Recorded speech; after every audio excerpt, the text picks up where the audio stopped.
Thank you, Deputy Speaker.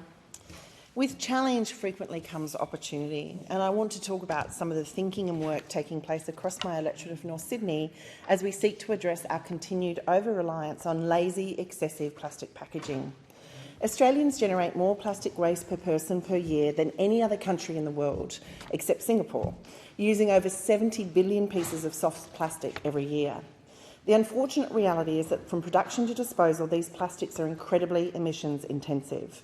In 1 year alone, Australia's emissions from plastics creates more than 16 million metric tonnes of greenhouse gas. This is the equivalent to the emissions produced by a quarter of all cars on our roads during the same period. To respond in a way that matches the scale of this challenge, then, we need federal policies to drive reform around the amount, type and disposal of plastics in Australia.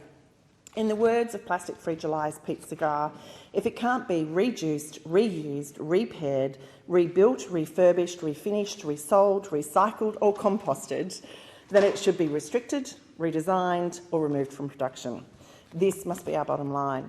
Australia has attempted to nationally coordinate a plastics policy, but we remain a long way from achieving the circularity needed. And to date, we've tended to focus heavily on improving recycling solutions, but recycling alone is not going to work. We must shift our focus upstream to prevent plastics from entering the market in the first place. In this context, my community is urging me to call on the Minister to mandate national packaging targets and product stewardship and shift the onus from the consumer to the creator. The Environment Minister has signalled her readiness to impose obligations if industry is unable to act, but my community says we are well beyond that point. Furthermore, we need greater government support for innovation readily available to get these commitments moving.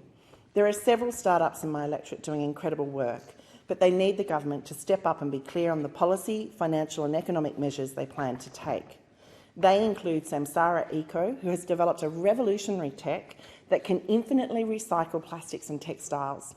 Working in this way, this tech, which has been developed via a collab with the Australian National University, will mean plastics will no longer need to be made from fossil fuels. And by ensuring they are the feedstock for future production, the tech will keep these emissions-intensive plastics out of our landfills and our oceans. But to succeed, they need our government to set a clear course of action. The time for waiting for those that create to accept responsibility has passed. The science is clear, the evidence is in our faces, and the solutions could be in our hands if we're willing to invest in them. Thank you.